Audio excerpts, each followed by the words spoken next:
today's topic is a little dark. And the question I want to pose for consideration today is what happens if a key person on your team or you suddenly can't work anymore? How does your business cover? How does your business function? What happens next?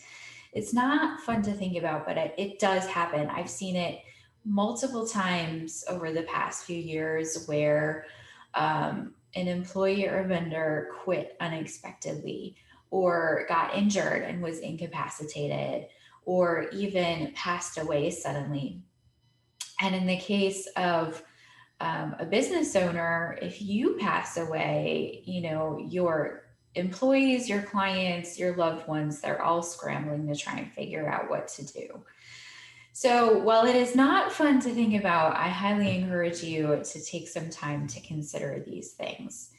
In the case of, employees or vendors, that's more of a thought experiment because you're still here to try and, figure out what to do.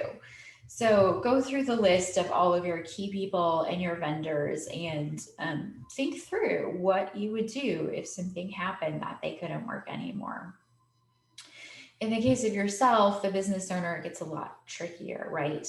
If you're a business owner, you likely hold all of the information and the keys to your business. You built it, you know it. No matter how big you get and how many people you have on your team, there are usually things that only you know and only you do. So if you can't work anymore, and especially if you aren't around to help direct what happens next, what's going to happen to your business? And so this is what I like to call a bus plan. If you get hit by a bus, what does your team and your loved ones do in order to make sure that your clients and employees are taken care of?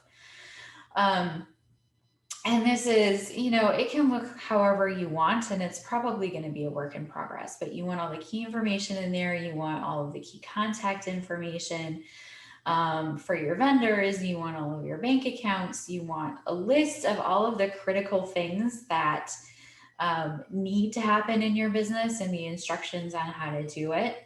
And this is like the bare bones to keep it running. You're going to want to know, like, who do your employees and your loved ones talk to? How do they get in touch with each other to limp this thing along?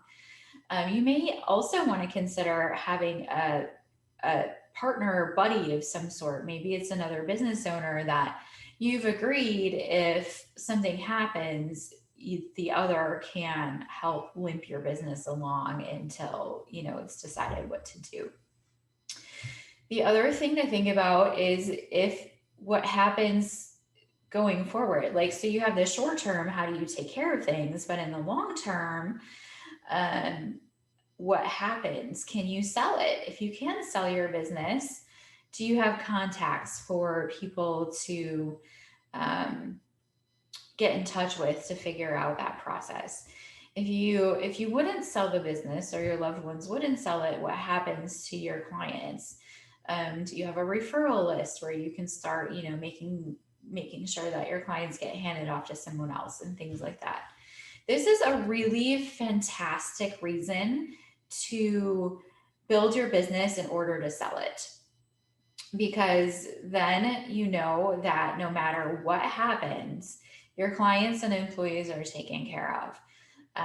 You can still and that you eventually will get a payoff from it, whether you're still alive to sell it or it's for your loved ones.